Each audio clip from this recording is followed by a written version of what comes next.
Hey everyone, welcome back to the North American Challengers semifinal between Team Dragon Knights and Ember. And this best of 5 is currently tied 1-1 in the semifinal here. It's a really close match overall. Game 1, super close, back and forth. Ember eventually took complete control off some missteps by TDK. Meanwhile, Game 2, first 50 minutes were very close. TDK took control, though, and just smashed that game. Alex Hitch, the guy I want to talk about from that lineup, because his Lissandra, I think, was clutch. 5-2-6, not the most impressive scoreline, but he got into that back line. He was the playmaker that opened most of those game-winning team fights. Exactly. It's just like when he got that second win with Renegades, where he was flanking, he was making all of the plays, and he was the one playing mind games because, like you said, he's not taking every claw. He's throwing the claw out, and then he'll take it enough times throughout the course of the game that you just get the reaction that he's going to take it, and then when he doesn't take it, you go like, oh yeah, that's how that ability works. Like, right. It's very mind game focused for Alex. He's flanking, he's throwing out the claws, and I think that so far his play this series has been showing that he's been a great pickup for the TDK squad. Yeah, totally agree. He's been super great here. Again, I had said sort of before the commercial break that I thought Lissandra was a must ban or at least steal here. You mentioned the Gragas as well being a very important champion, and I think there's a lot sort of on the plate here that the teams consider very important. And it's always interesting to me when you come into a series and teams do the research, right? They knew this was the match for 2 weeks. And they said, okay, it's going to be at 6.4. Look at the buffs and nerfs. Okay, Nautilus is the same, Poppy is the same, Lissandra's the same. That's all fine. They do the research and look at all the games played by the enemy team and say, okay, here's what they're good at. Here's what's important. Here's what we're afraid of. Kog'Maw, of course, a good example, is a first pickable champion that could really wreck a game for you. And you do all this prep, and then game 1 happens, and you're like, well, here's what they play next. Is that scarier than what we thought was scary about our bans, right? Is this Poppy scarier than the Gangplank that we banned? Is this Ezreal scarier than this Kog'Maw that we banned? And those are questions you have to ask yourself coming in. And do you throw away those weeks' worth of research that you were like, no, we can formulate strats around the rest of their champion pool? And that's always difficult, and that's why a lot of times we don't see players ever drop their bans. Like Gragas was like a game-winning champion. Nidalee, probably still going to be banned away from Kez regardless, right? Despite all these first picks, the Poppy getting first picked away, the Lissandra being super important, it's like, well, they're still going to get rid of that. No matter how good OQ's Ezreal is, they're like still going to ban Kalista. The one I don't understand out of all these bans that's been banned is the Ember ban of Kalista, because we have not seen OQ on that champion except for one time, and it wasn't that great. It was a loss to Dream Team, a team that's not even in playoffs. Yeah. So I think like maybe they're just afraid of it enabling Trance, but I haven't seen it yet, and I think that he's got great things in his champion pool that even if you cut that one out, you're basically not even knocking him down to like a B-tier champion. He's like, oh yeah, I got Ezreal as well. Yeah, his Ezreal is happy to play that. I think probably statistically his best champion. Instead of playing like sort of the best AD carry, it's his best AD carry. And that's, I think, really important. Banning based on a player's tier list is a big deal. Either way, we're getting into the weeds in this one. The start champ select here. Twisted Fate still off the table from Gold and Blue. Kog'Maw still banned away, I think, by TDK in all 3 of these games. And Nidalee and the Lulu still gone as well. Of course, we know Alex is very good at Lulu himself. And even though Ember have been happy to play all of... And it's weird to me, right? Because Ember have been happy to play utility mids, but what they're banning are first pick worthy champions. On red side, which means they can take one, you can take the other two. If you're just banning the generic S-tier champions, then we've seen Ember play basically all of these champions before. Santorin's got a good Nidalee. We know Lod can play Kalista. We know Golden Glue can play this Lulu. Either way, the pick and ban go roughly the same way as they did every other time. There's the first pick Poppy, read by Flares. There's the Ezreal once again stolen. They have refused to give Braum over to TDK. They're giving Poppy for Braum. Yeah. And then once again realizing, no, that Ezreal was a big deal. Push OQ back off that. Yeah, so they pushed him down to a different champion. We'll see what he's got. I mean, he played Caitlyn, and his Caitlyn wasn't that overwhelming. It was certainly less of a playmaker. Yeah, it's consistent damage, and that's good, but TDK weren't able to use it properly. Now this leaves the Gragas up, and it leaves the Lissandra up. Yeah. And to me, those are the even though you can counterpick a Lissandra, I guess, like theoretically, I think she's still great. Those would be my picks here for TDK, because what other roles are even contested? Okay, I guess jungle's contested. Yeah. Which is why you take the Gragas, and then they grab Nautilus, which is Nautilus support, I assume. You can't know. Yeah, you can't know. You can't know. It could be support. Poppy, Nautilus. It could be top. Yeah. Because you could swap those two. So. Okay, so TDK taking away the Nautilus is interesting. It still leaves the Lissandra up. I like it. I think you can't squander this opportunity. Thing is, it's weird because, like, why are TDK even changing this unless the comp was only going to work with Ezreal? Like, Trundle did great in the Nautilus. Like, that worked real well. Alongside the Lissandras, you could go in and do stuff. But TDK actually fixing what wasn't broken, switching it up, taking the Nautilus away. I mean, what you're saying, hey, at least Nautilus got taken. Yeah. At least Ember didn't get it this time around. Yeah, I'm happy about that. Ember delaying their pickup of it. And I think that as the series progresses, because we're going to have at least 2 more games, we're going to be seeing Nautilus come into those first slots for either team because I just think he's such a high priority, and he's a flex pick too. I agree. He's going to get flexed here by Team Dragon Knights. And if you end up picking something for Ember for your top lane and you're just like, okay, we'll pick Trundle into it, they're just like, it's Poppy. Yep. Joke's on you. Yep, absolutely. It's just a prank, man. It's of just course, a prank. just a prank. Now, Ember finally making choice I think they should have in the first place. They finally stopped picking first round Kindred, which I don't think was even that important in the first place. I'm honestly very surprised that we had seen that when they knew how important Ezreal was the entire time here. I think they finally had a good first round red side here with the Braum Ezreal taken away. But now Lissandra does come in for Golden Glue or solo. The Rek'Sai Grout as well for Santorin is a fine jungler. They just decided that, you know what, we'd rather have a tank in there now that we are playing some damage sources in the solo lane. Okay, so Vayne picked up for OQ. It's cool to see him go on that one. I mean, he has such a big front line right now. Got a huge front line.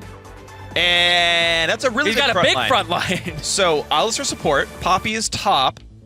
Nautilus or Gragas is mid. Well, Gragas mid. I mean, Alex did used to play it right back in the day when it was AP. Nautilus mid as well. Nautilus mid, bro. Why not? So if you really want to kill an AD carry, you can play Nautilus. You play 4 tanks in a Vayne. You can. Well, that's if you really want to kill their tanks. If you really want to kill their AD carry, you can play AP Nautilus and clear minion waves and just point and click on him, and he's probably going to die. Or AP Gragas. That's not like true. his ratios suck. True. Okay. Oh, man. I mean, I'm excited. I am excited regardless. Because this means TDK, they have something up their sleeve. Right. And it's going to be Flares or possibly Alex playing something little bit off kilter here that that might be something that takes Ember off guard. So I actually have been seeing Kikis, the G2, they've rebranded, the G2 top laner play Gragas in solo queue. Top lane Gragas in solo queue. So, like, there is some of that coming around here. Final picks coming through. Another support mid for Golden Glue. I'm honestly surprised. The guy, like, spams Zed in solo queue for the last couple of weeks here, Golden Glue. He's, again, on a utility mid.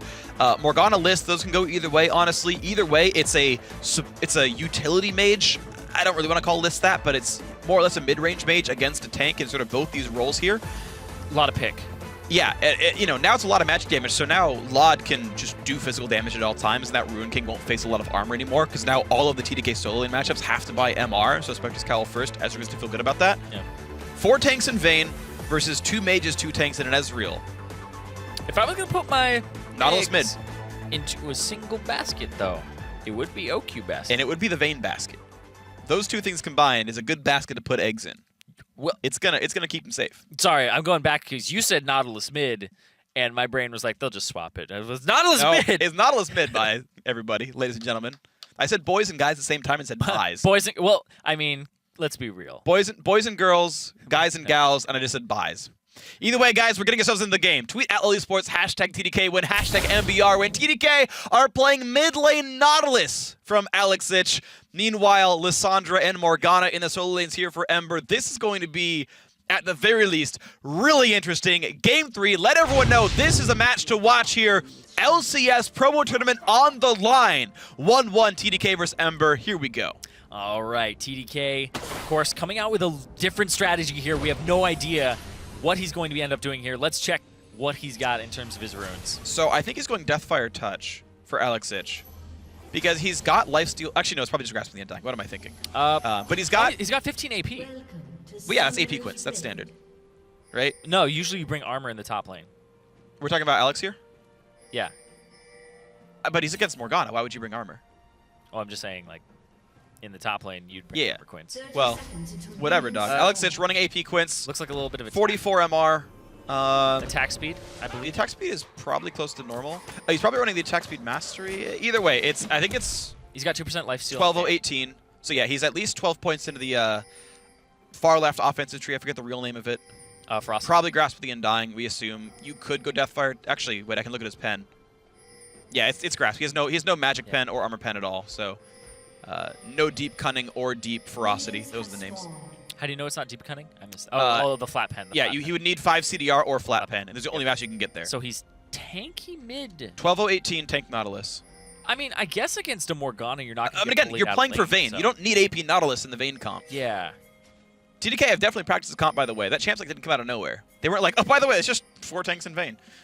So that's going to be exciting. 4 tanks in Vayne for TDK. That's like a sitcom right there. 4 tanks in a Vayne. 3 guys, a girl, and a pizza place. 4 tanks in a Vayne, same thing. 4 tanks in a Vayne. 2.5 men. The freak laugh track immediately after.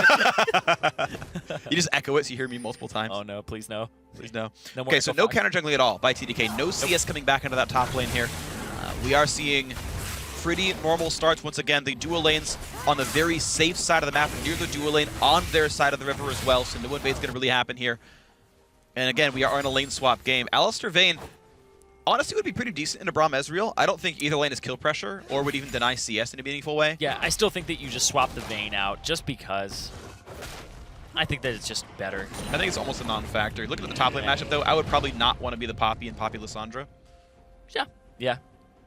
I can see that. I do want to talk about pick we haven't talked about is He's at half health, by the way. Yeah. So this matchup happens in top lane sometimes too. And so Nautilus still does well. Yeah, as a top lane secondary, what do you know about this? Yeah. He basically just walks up and he CS's and he doesn't care. That's literally what he does in every matchup. I wonder if Golden Blue's going to go Frost on Morgana. It's so good normally. You have like really easy setup for binding. Getting up this turret very early on. Kez gets the red buff. OQ making sure he gets all the CS. Look at that, there's 0 on flares. He like Santorin helps him get the CS there. Santorin wants in on this Nautilus. By the way, good luck getting away from this. Actually, the binding hits into the knockup in. A lot of damage right here. Alex Ich, 400 health. Walks away, anchors back into Santorin. Honey bad. That's a bit aggressive, but I guess he gets away with it, and all is well. Stun. Lodge shares gold. Scarred. Lodge shares gold so he can make sure he can afford tier. That wave is not bouncing. Solo has to fast push that. Kez hanging around. Alex is getting real low on this one. Golden Blue only has TP flash. There's no huge playmaking to be had here. Yep. OQ's going to be able to catch a big wave bottom at this turret. I like that trinket ward by Golden Blue. It makes sure that Alex has to take a really crappy recall. He had to walk all the way over towards his blue buff. OQ will freeze bot lane, misses the CS, but he's going to be honestly fine here. Boots and a long sword, and he will keep these 2 casters alive. The lane will meet once again, and roughly 2 minutes is all you need. As long as it meets an equilibrium, 2 casters is enough to keep the freeze going. Alex TP's back into mid. Hey man, 2 casters is always enough. That's true. Tell that to Worlds. They use 3 usually. What the heck, Riot? So, Makers of Spectre's Cowl coming in from Alex Ich. Yeah. Right? That is what the build's out of now, right? It's not just Ruby Crystal. Actually, no, that comes into Banshees. That's either the back half of Aegis. Actually, he's probably just going Banner of Command for a set. It's a lot of different things. Like it's almost definitely Banner, you can though. go Warmogs, you can go Banner. I can't expect anything but Banner, though, so in this matchup. This is a fantastic pickup because Morgana can do jack diddly against that. Yeah, she can auto-attack it for 62 damage per hit. That's it. And he gets to wave clear. He gets to walk up. Alex gets control of mid lane in a matchup he would normally lose. So slowly but surely farming up best he can. Of course, the extra attack damage from the passive makes it really easy to last hit. He's going to go Zerat, too. I know it. This is going to be a triple Zerat. Quadra Zerat. Quadra Zerat. Quadra Banner. I hope so. I hope so. Even OQ's going to buy one. Team Dragon Knights. He'll get Hurricane and Shiv for wave clear. Oh, my God. the Minion Wranglers. Oh. More minions than an animated franchise. I don't even know who makes Despicable Me, so I couldn't do like a Disney franchise. You could have said like Pixar. I didn't know if it was Pixar. Gotcha. I mean, who else makes animated movies? But still, you got the reference. Yeah. Oh yeah. Yeah, we're good. Flares has a gigantic wave slow pushing in towards Solo, who knows better than to fight him inside of that. Call Kez. You know, when you got a big minion wave, call Kez. Who you gonna call? Kez Jungle. That was lame. I guess he was. That was really lame. He was core Kez before. So. That was really lame. I'm just gonna stop and pretend I never said that. Oh wait, no. Oh, he missed the cannon! Flares, no! Got the caster though. Oh, Santorin? You got 2 casters, all you need. We're up to top lane TP as well. In for Golden Glue, here comes the big dive. They can send in the Lissandra too if they need it. Already the auto's on a stun, taking a lot of damage. Huge knockup, but this could be terrible for Ember. They will get the first kill though. Trance is down. He was not ready for this one. All 5 members of Ember are up there. Alex. And here comes the Nautilus. He is level 6. Golden Glue's in a real bad spot. Stun on the wall, hits the bind. And here comes the knockup on a lot, into the anchor, into the exhaust, and the damage, and the kills, and the damage comes through, and that's going to be OQ picking him up. OQ, the second kill of the game for his team. Feels good about that one. And that's a 1-0-1 Vayne very early on in this game. Of course, 500 gold advantage, and that was a long lane. 5-man dive gets turned around. It's a really risky dive. Golden Glue was level 6. They had the ulti for the big wombo, but the problem was a lot of time was bought out of the turret, and that meant the re-engage could still happen. That was trance. That was pretty much trance there for that huge just dissuading of the engage to go any further. Yep. When that turret dive starts to turn sour, that's when everybody pulls out. And you see it here, it's so hard to tell who has turret aggro in the middle of this fight, because Trance gets a great headbutt pulverize. He's like, who's got it? Who's got it? Well, I guess we're all out because we have to run away. Golden Glue gets abandoned, and then they aren't able to even follow up and continue the dive at that point. And Flares is already there. Everybody's down below half HP, and Alex has been roaming this entire time to come up to this top lane. Great slow by Kez. Of course, Golden Glue's Black Shield is still on cooldown. There's just no way back in. Stun. Yeah, he landed a Q slow, which just means nothing. Lod is just easily getting collapsed upon. Plenty of damage coming through onto him. Almost even yeah, Condemn, they triggered Server Bolts, and he left with like 5 HP. We still got the auto attack down. Of course, Rift Herald was picked up. That buff was donated to OQ, who is going to feel real good being ahead on Vayne. Well, the movement speed and is just so impressive. Everything. When a Vayne gets to run at you with so much movement speed plus, from her passive plus the Rift Herald, like, it makes for a really bad time for the enemy AD carry. You pretty much have to abandon that lane and have to go somewhere else. Golden Glue is going Abyssal Scepter first. Zonas will be delayed somewhat here because of all this.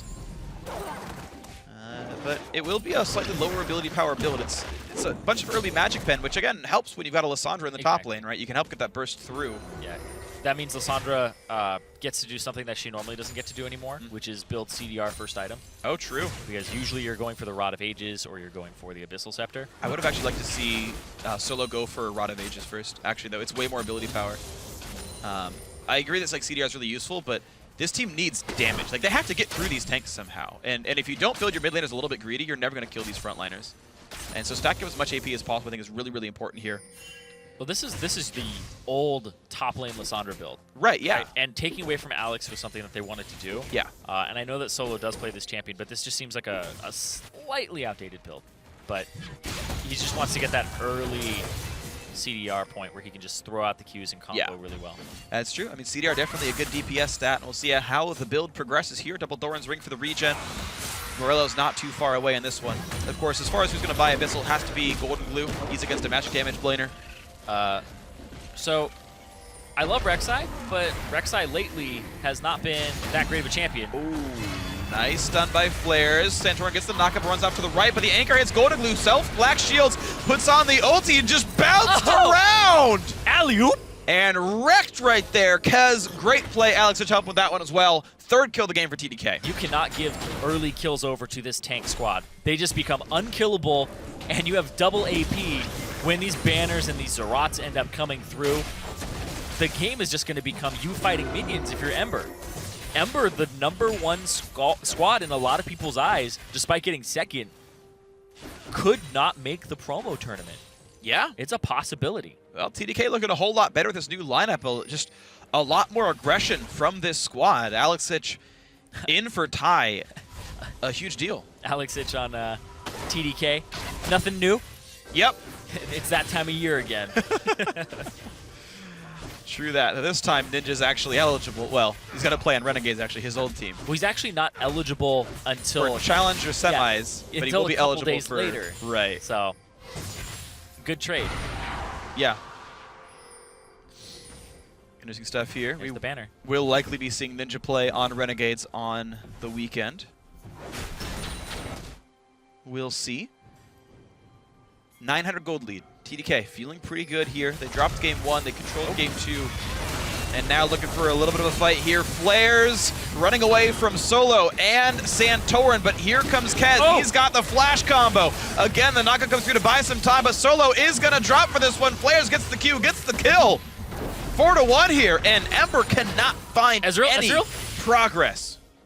Ooh, FLICKR's with a sidestep there. And yeah, Ember, they're not finding any progress, but TDK, it's going to become even harder for Ember to get through them as they keep giving over these kills. FLICKR's, oh man, you think that he's going to go down there. You think you have him outnumbered, but honestly, you have a Rek'Sai, and Rek'Sai's not actually that great right now. Rek'Sai's pretty much a vision bot. Like, the damage that she used to deal early on is non-existent. He definitely got brought down quite a few notches over time. And everybody else in comparison as well. Right. I mean, a lot of these tanks are going Runeglaive now, so they have a lot of that early burst damage. Santorin, though, still just going for the Cinderhulk, going for the tanky frontline build. And yeah, low-impact tank Rek'Sai just feels like fodder for a Vayne. Uh-huh. OQ just farming. He's not really part of a lot of these antics. He's just off on by himself. They're just going to let him do his thing. They make sure he gets the ward control he needs, and he's just farming up a storm. Yeah, he's like Gandalf at Helm's Deep. Just wait. Eventually he comes and just wrecks everybody. It's like, we've been fighting for days! Riding a griffin. And so it seems that OQ really is just very indecisive as a player. He's also got 3 points tumble, 3 points into Silverbolts. Well, actually, just refusing to max something first. A lot of people put 3 points Q and max Silverbolts. Yeah, I mean, that's actually partially a joke, because yeah, that is actually the normal build. No, this is what you gotta do, Freak, is you gotta say these things, make me look smart. You're right, that was, but I mean, hey, great setup, Freak. You knew it, though. I'm just agreeing with you that I knew that as well. Oh, awesome. I don't want to be shown up by you in terms of AD carry knowledge. Oh, okay. Can't let that happen. Man, what's FLICKR's doing every time? Hitting Solo and doing well. He's using his flask every time, too, so he's actually being really good about his charges. I think we're going to see double banner, by the way. FLICKR's oh, yeah. Bomby Cinder into Aegis already. Easy. The banner is already done from Alex Ich. Kez knows they're against double AP. And by the way, again, Ezreal is like 40% magic because of how much damage his R does. So you just stack magic resist. Intelligent by TDK to understand this. Every single one of them that has started to buy defenses has gone into magic resist. There's the collapse on OQ. OQ flashes away from the Glacial Fissure. Solo and Godalu both teleported in, and they just barely catch him. The chain of ultis, and yes, they have killed the Vayne. There goes 80% of the damage from TDK, but maybe they can re-engage regardless. Ulti onto Solo, not taking damage. Explosive cast sends in Godalu, but he's not taking damage. TDK headbutt pull for the Godalu. The flash, the anchor, he's staying alive. The summoner heal, they finally get him down. He's taking damage. It took like 7 years, but he did finally fall. Ends up being a 1-for-1, to be fair. No, 2-for-1. FLICKR's actually died too. Yeah, FLICKR's died off on the side there. That's why they got the mid laner, by the way, is FLICKR's is tanking a 1v3. Yeah, distractions. Poppy ultimate still up. Probably got interrupted. We'll see what happened with that. It's always a shame when you get... Does it go on the full cooldown if you interrupt it? Nope. Really? That seems unfair. I don't believe so. Well, it's actually a pretty decent cooldown, though. Oh, the refund cooldown? It's like half or something? Yeah. Okay. That's more fair. I believe so. All right, so OQ. We shall see. Flashing, trying to live, but they're like, no, we're getting this one. So this is the E. Gets knocked around by Alistair, still is able to get back into it to land the ulti. Yep, and then Trance is just trying for dear life to peel for him. Oh dear, Solo did not see the OQ was coming. Well, that's a quick chase down, solid by OQ. Yep. Goodbye. Able to just pick him up, no problem. That's the Vayne right there. OQ is online. And hey, OQ, in an interview that we did with him, said that he likes to play like a top laner. Yeah. Now he just wants to do that as a top laner. OQ is also going for Warlord's Bloodlust. I saw the Keystone little red arrow trigger when he hit a minion, which is the only Keystone that affects minions. Not named, well, not that aren't defensive. So, yeah, he's actually not going. I'm actually surprised. I actually would have expected Fervor on Vayne because he's attack speed based, but is actually just doubling down on lifesteal to win any duel ever. So now he's got Warlord's Bloodlust plus a Ruin King. OQ will heal for massive amounts in fights. This just seems like a slow bleed for Ember. I think that the competition from TDK caught them off guard. The double banner is okay.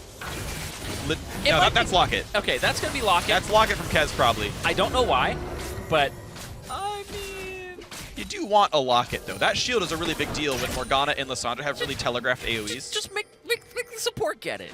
Oh, come Get on. your banner. Get your banner.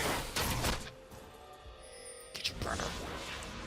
You are angry about this. Well, I mean, Gragas, right? It would synergize with the AP. Would Geckos. use the AP reasonably well. I like it. If anybody should get Locket, Poppy. Actually, looks like Flares is not going to finish that. He's just stopping on Aegis and going towards the rest of his Sunfire Cave. Solo, locked up here by Alex Sich. He's having a terrible time this game, by the way. 1, 2, and 1. Oh! Jumped away just in time. What? He got... I don't know what happened there, but that was weird. Self-ulted. Oh, wait. It went off cooldown because he went out of... Oh, he never finished casting it. That makes sense. Yeah, ulti pop by Alex Sich. He gets taken down. He's just gone right there on that one. Stun. Ooh, knock up on the trance. OQ says, don't you dare fight anyone. They ended up seeing Santorin off on the left side clearing a ward, so yeah. they ended up backing off immediately. Well, Lod still skilling up on this blue buff, and TDK 2-1-1 on Vayne, 134 CS. OQ's going to feel pretty good about this one. Oof, golden blue, taking some chunks out of his health bar. Flair's ignoring turrets for the most part. The banner push top lane. It's still alive! Well, Solo died, and Alex just got a ton of time to push on that side. 159 CS on this Nautilus. This is working right now for TDK. Ember are able to stack the first dragon of the game, but they are losing a lot of this map. The way I see this composition from TDK is if you are all 5 on the same screen, you better be just fighting with the Vayne. Otherwise, never see each other again. Yeah. Ever. Just push waves, get your minion pushing things out there, get your Zarats down, get your banners down, and just win your lane. They can play the laning phase all game, and they will win it. Yeah, I don't see how Ember gets back into this one. I mean, they need to try to play make, and the only person they can play make on is OQ on this Vayne, because everyone else is just way too durable to be reliably killed quickly, especially with all the minion wave pushing going around the map. Well, what's going to happen this game is going to get to the point where the damage of a Morgana, Lissandra, Ezreal is going to be monogated. Yeah, they're going through 4 tanks. the tanks enough. You need to see By the way, Gold Blue needs Leandries legitimately. Like, that needs to be an item he picks up here in this game. And they need a Void Staff on him too. Like, there's multiple 3,000 item purchases required on the Ember, one of the Ember mages, to actually get some real damage down. That, or they have to kill the Vayne. Because Ezreal can make you win a slow burn. With a Ruin King, that's just going to be doable. Ember can slow burn the fight if they kill the Vayne, and they have the tools to kill the Vayne. They're tanks, they're not supports here on the TDK side. You're not going to stop a Black Shielded Morgana or a Black Shielded Lissandra from getting onto that champion. So, Mikhail's from Trance is going to be big. QSS from OQ is going to be big. He's probably going Phantom Dancer to help survive some of that burst a little bit more. But that is what this game comes down to: is can Ember one-shot the Vayne? Because if they don't, they will lose a team fight. Yeah, we'll see. They have so many peel tools, though. It's going to be hard to reach him. It's going to be hard to be able to just it will be lock him down. You have to point and click, and when he gets QSS, it's going to become almost impossible. Yes, but that's the test you're in here. Ezreal popped to clear out some of the mid lane wave, but Flair's still doing plenty of damage there. The cannon's gone, but the turret is as well. TDK, 4 turrets to 1 here in this game. 4 tanks. Banners are helping for sure. Zrat coming in soon from the top laner as well. Banner in the top lane here from Alex. I mean, he had a brief stint in top lane, right? Now he's just going back to it. Flares! Flares pad a little bit there. Doesn't land much of anything. The ulti does nothing, and Flares will not go down. There's still time. OQ's putting the auto attacks onto Stun, who's got to run. Solo's next, has to be real careful. Getting the ulti onto him, flashes in, self-ults, and actually nullifies that coming out, and it will be the kill onto Trance. OQ, he's got to flash away. Couple of slows come through. This could be the fight, and actually, yes, TDK don't play it right. The kills come through. Even the Vayne drops. A 3 for 0, a huge fight for Ember. And Flair's TP's back in, but I don't know how much he can actually do here. And he's the guy who started it all off by getting caught.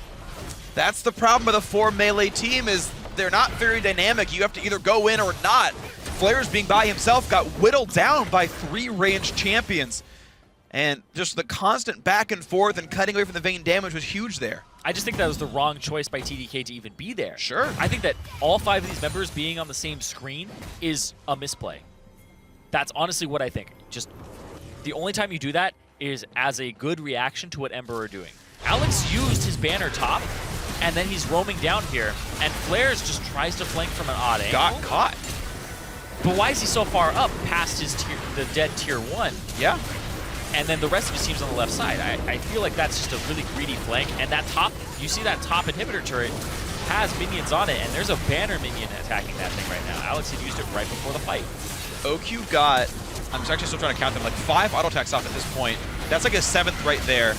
And then he just runs away. Into, wow, Golden Blue's ult actually tagged him. Kept going. Yeah, he got 2 autos on Braum, switched to solo, got 3 autos, then got 2 more autos on a Santorin. That was all OQ did. He was constantly concerned about what Lissandra could do to him. Because again, they're tanks, not supports. They can't save him from a Lissandra who's clawing forwards.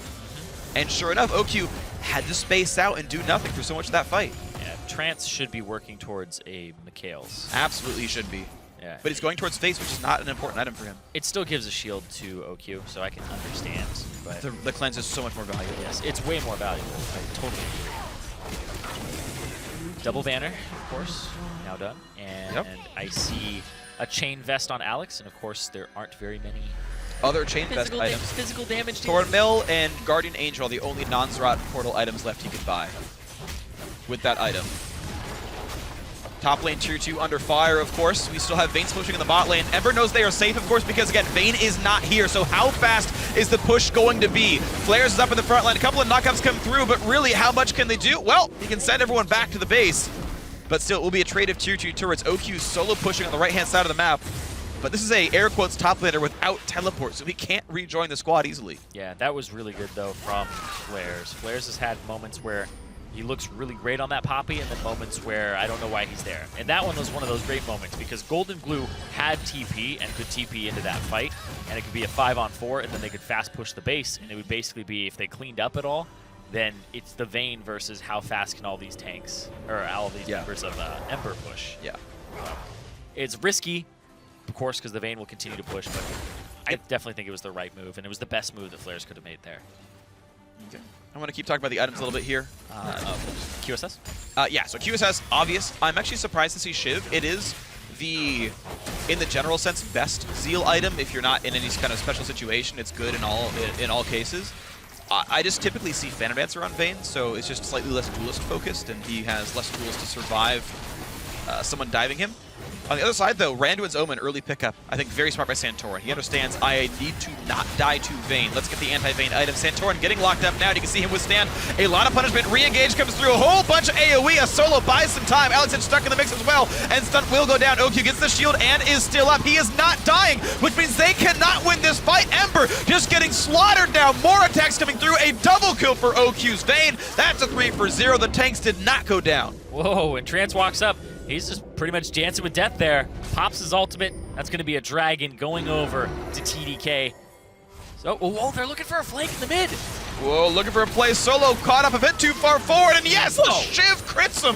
300 total damage there, and OQ gets another kill, 11-6. That actually could mean Baron if they had the health bars for it.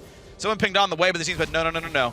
Yeah. Let's be safe. Let's just take Dragon. Looked like Alex was pinging. I'm Nautilus. I can take the entire thing. But, of course, they might have been able to do it with Vayne. Yeah, I think plenty of damage, plenty of tanks. Well, Go for the risk of risk choice. To be fair, though, pretty possible. TDK are up 6,000 gold. They don't need to take any risky plays to close this game out, I don't think. Yeah. Santorin just walking straight by. That was irresponsible. Solo Finding its flares, Vlad's doing a lot of damage to him. When Solo ulties himself just with a slow to try and get the combo with Golden Glue, and then Golden Glue gets barreled out. Oh, that's just huge. That just wrecks the entire combination that Ember are going for. They're trying to get Solo to slow everybody, and then the follow-up. But when Solo just slows himself, or sorry, ulties himself and slows everyone, OQ's like, I'm just gonna pop ulti and pop off. Because at that point, you don't have any lockup left. Yeah, I mean, Listmorg had to have that whole combo down on 4 people. The fact that Kez knocked out the Morgana was absolutely huge. And this is just smart by Alex Itch to wait in the brush and say, you guys have Dragon, I'm just going to wait to see if they push mid. And they did. Yeah, super smart. Because that's usually the counter. Right. Somebody goes to Dragon, you're like, okay, well, at least shove the wave, then recall, yeah. Really intelligent play by Alex. Greedy by Solo, gets punished for it. 1-4-4 on him, not having a great game here on this Lissandra. They took it away from Alex. Alex is almost doing better on Nautilus now. Ooh, Lod. He wasn't ready for Trance. Not ready for Kez either. He's still running away, putting what damage down he can. Iceborne Gauntlet is in the build. We're actually not seeing the particle, but he is getting the slows down. There's the knockback into the wall. There's the headbutt. Pulverize going to be next. And OQ, would you like some gold? Yes, you would. Use this. Whoa, okay. So had the Bilgewater Cutlass used in response to OQ. Just to hit a button. It has no I cast guess take animation. that. Mid lane. Ember know that Baron is on the table. In fact, these people are on top of wards while it's going down, and TDK do not even care. I imagine they can see that ward. Either way, they don't seem to be clearing it. There's the sweeper, and it turns out, yeah, well, here comes Ember. Knockup comes through, and here's the damage from OQ. He leaves stun up. He wants to go for this kill on a Santorin as Flares delivers him to his face. A great Dark Binding buys a ton of time, though, and OQ does not have the ability to select any more targets here. So it will be a disengage. Ember are going to have Laud back up in 5 seconds. And TDK will not get Baron. For now. Yeah, for now. Just going to run straight back to the mid lane, try to clear it out. There's Golden Glue's in a dangerous spot as well. Dark Binding's down for a few more seconds. He is building towards the zone. He doesn't have it yet. Nearly gets stunned, but gets the binding, which is going to make difficult lives for Flares. Still going to chase through. No one is on this right-hand side of the map, though, to stop the Ember retreat. Solo waiting in the brush in case someone dives over aggressively. I definitely appreciate Flares' tenacity. When he gets someone in his sights, he's not stopping, no matter what. It's like, turret, 4 other teammates. I have to hit this. I like the build from OQ as well. Instead of going and trying to complete his Mercurial, he goes for the Hex Drinker to not get bursted out. So that makes it even harder for the Ember squad, which this is just, it's looking like a gigantic uphill battle. And this is a game where the gold lead is pretty much always going to lie to you. Even if Ember had one right now, it would still be lying to you a bit. Because TDK would have control almost no matter what, because they're mini wave manipulation, 2 Zeroths now, 2 Banner of Commands. I agree. I think the general way this game is playing out, TDK are heavily favored to win, but every team fight hinges on, can you catch OQ? Yes. Now he has QSS and a Hex Drinker, so that catch is hard to get. It actually seems like they can't see that ward. Okay, so interesting there. But they seem to be okay without it. The sweeper had spotted it earlier, so they had seen it at some point. But they're still doing Baron right in face of this ward as it slowly ticks down to death. A little bit of poke from Laud and Co. Drinking ward on the backside as well. 4,000 health. There's the engage. On towards stun. Explosive cast. Knocks in Santorin. So far, Braum is still alive. Hooked in. There goes the kill. Alex gets the first one. OQ is alive, but now out of mana. But Golden Glue is going to be next up on the chopping block. 2 for 0. Make that 3 as Solo drops as well. Another clean team fight. The tanks do not go down quickly at all. And OQ just hitting with impunity means Baron is going to be going down with low contest. Santorin and Laud are alive. I don't see him stealing it away. Huge gold lead, up 9 kills, up a turret, and now Baron for TDK. It's another great barrel from Kez, and then Alex actually TP'd in for a flank, and when the Nautilus just runs by people, they just scattered. They had no idea what was going on. He disrupted the backline so heavily, and this is going to be a deadly push. Both banners will be up. You have Baron on your entire team. And you see, there comes the TP, and he's in the backline. There's the barrel for the separation, and then Alex is like, oh, coming straight through. So Laud had to find a new target. Laud has to jump off to the side as OQ approaches. Yeah. And that's the end of that, because the whole squad was just doing a fantastic job on TDK's side. I honestly don't know why Golden Glue is blowing Black Shield on Solo. All he has to do is flash self-ult, and he's doing his entire job. Yeah. The fact that Golden Glue actually went Morelos before Zonius, that he could also R Zonius and lock this team up together, then you can't disengage them. It's actually impossible through a Zonius or through a self-ulted Lissandra. But Kez is continuing to get these great ultis, knocking Golden Glue away and preventing these follow-up plays. And that's props to Kez, but I think also some, honestly, big mistakes by Ember here, not allowing themselves to get to those win conditions where they actually pick off that Vayne, Banner, and Zerat Portal, and Baron buff pushing the top lane. That's the turret going down to Flares, despite facing 2 enemy members here. Mid lane Junior going to go down as well, and TDK just completely in control. You ever played turret defense? Yeah. Oh, boy. Ember not as good at this. Well, TDK have. Yeah. TDK to warm up for this game, played a bunch of Winter Mall Wars, and they're crushing it here. But yeah, this was the expected outcome. Pretty much as soon as we started seeing that Alex was going to go AP. Yeah, once they saw the builds come through. They just win the lanes. Yeah. It is going to be, it's just so hard for Ember to pilot this composition. How do you kill All right, Golden Glue. Wow, couldn't even walk fast enough to catch him with the ulti. Raptor Cloak outruns him. Minion blocking helped a little bit there as well, but either way, now mid lane's under fire. OQ just hitting it with the crossbow. That goes down. That is another inhibitor taken. That's 2 so far. Bot lane, by the way, it's already been pushed. Thanks, Banner. Thanks, Rot. Turret going down on this one. TDK just methodically working through the base. OQ wants in. He goes forward on this one. Tormented Soil does basically nothing here. 3 inhibitors taken down. 30 minutes in. TDK just completely in control here. Ember can do nothing. Into the back line. Goes Flares. Damage in a solo. Walks right back out. They are literally zerging down the base, and here goes Ember. All right, a big engage comes through. The Braum helping out what he can. There's a couple of more knockups coming back and forth, but still the turrets are falling, and just the front line is dropping. Ember losing support. The knockup in towards Santorin. There could be more kills coming through. It's all going to OQ. A double kill for him. The Zonia's by Golden Glue inside the fountain. Not the time to use it. Nexus turret number 2 goes down. That's all 11 picked up this game. This is a great game by TDK, and now they are 1 win away from being back into the LCS promotion tournament, this time from the Challenger Series. Hope to make it in. That game, it's coming down to draft almost every time right now. The fact that they were able to secure themselves on TDK's side, Poppy, what they've been first picking every time, and then Gragas and Nautilus, like, what is going on? We were talking before, it's like, oh yeah, they should probably first pick the Nautilus, and then they should probably pick the Gragas away on the other side. And then they got all 3? Yeah. And they were like, oh, these champions are so powerful that we will play them in a lane that they usually aren't played in just to have them on our damn team.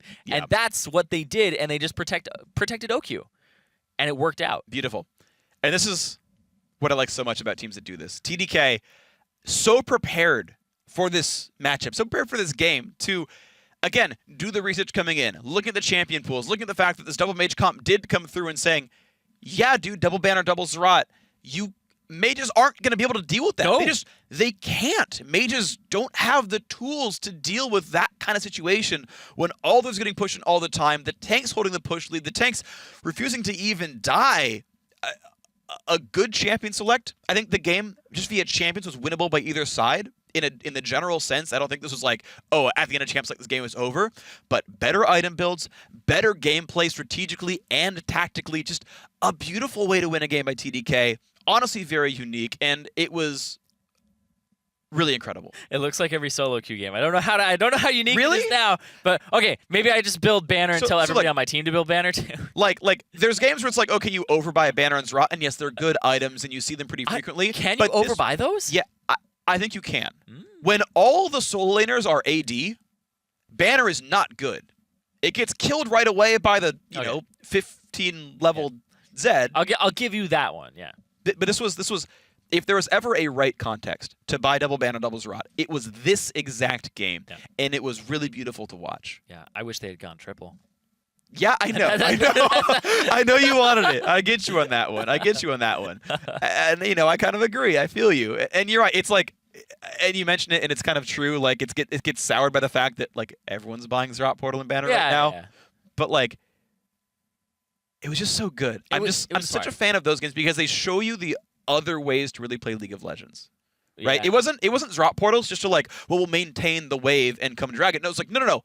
I will knock down your freaking turret with this banner because you can't deal with it. And it was aggressive usage of it. Well, the fact that these two items really shut out double AP compositions is something that we're experiencing in League of Legends as a whole. Because the banner, what it will do is make it so that the laning AP, it really sucks to be an AP laner, and then the person rushes that. Yeah. The Zerat portal makes it so that you're constantly having your waves pushed in, and if you are a mage, Zerat portal does not go into your build, and what counters Zerat portal is another Zerat portal. But you know what, though? I think Apex would have won that game. Because Shrimp would have been on Rek'Sai, split push into that Poppy, had 500 CS, and again, right, AD laners can beat up Banner, but legitimately, right, like, if Santorin channeled his inner Shrimp and said, this farm is mine, screw you, Morgana, that would have been a much better play style. That have had a scary bruiser to black shield, zone out the vein, crack open the front line and the back line, and then suddenly this fight can be played differently, right? Like, there were ways to play this composition that Ember didn't, because like there was no way they played against it before. Yeah. And in retrospect, you can think of these. And so that game, it's done. I kind of want to close the book on it right now, and I want to talk about, because right now, Ember have their backs against the wall. True. They've invested so much into this team. Of course, they know that contracts is not available to actually play in inside in the promo and the LCS if they made it. So they're investing in Santorin right now, and right now it's not even that's a problem. It's not really. It's a little bit of their drafts. I think that Golden Glue, I think his talent is being squandered in this matchup. Alex Each is a gigantic threat. Counterpick him, try to shut him down. I also think that the way that they're picking the AD carry so early, and then they're not picking really they're picking Braum away. That's fine, but I feel like the AD carry isn't that high of a priority, right? You can play so many different things. Take away the Gragas, force Kez onto something that he's killable on, or take away the Nautilus still, right? Like Nautilus Gragas would be a great 1-2. Maybe you give over Braum to Trance, but then you see something different. So I feel like they aren't testing TDK enough, and this was one where TDK was just like, those are power picks. I wouldn't even say those are power picks. Those are overpowered picks. Sure, okay. Especially the Nautilus. You're right. That one blows you're right. Nautilus is getting slightly underprioritized in a weird way. And you're talking about squandering Golden Glue's sort of skill set here. I would love to see his Cassiopeia that he played in the last week of the regular season. You're against 4 tanks. Cassiopeia loves shredding tanks. She loves just belting out DPS in a team fight. That would work. Like, Karthus would have worked. I agree. Like, I want to see him on damage champions. Solo did great on Nautilus the first game. And that was super good. He played a really solid tank. He's been getting picked on hard otherwise, though. Game 2, Trundle's taking him down, and then some bad team fights. His Lissandra just got really wrecked, honestly, and some of that's itemization. Of course, you're facing a banner, but Flares was taking it to him, and so was Kez. And so, like, Solo's not going to be one of your damage threats as it stands right now. And it's fine, he can play tank, and that's going to be okay. They're really trying to steal the Braum away. They're really trying to take the Ezreal away from OQ, and these are all interesting things, but it's like, why are you banning away the Lulu and the Cliston things? Like it feels like their bans are so hamstrung by what they think is good and aren't even really TDK specials. And they're just giving away TDK like the comp they're playing every single game. And they also picked red side every game. Right. So they don't get to dynamically swap it up and be like, okay, now we don't have to ban Lulu.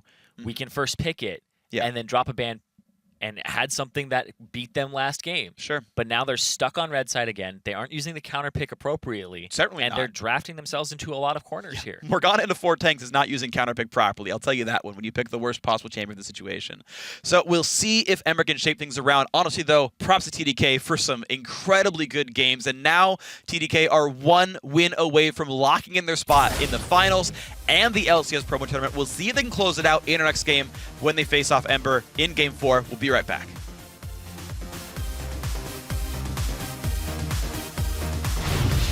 Already the auto's on a stun, a lot of damage. Huge knockup, and this could be terrible for Ember. They will get the first kill, though. Trance is down. OQ, he's got to flash away. Couple of slows come through. This could be the fight, and actually, yes, TDK don't play it right, and stun will go down. OQ gets the shield and is still up. He is not dying, which means they cannot win this fight. Ember just getting slaughtered now. More attacks coming through. A double kill for OQ's Vayne. Nexus turret number 2 goes down. That's all 11 picked up this game. This is a great game by TDK.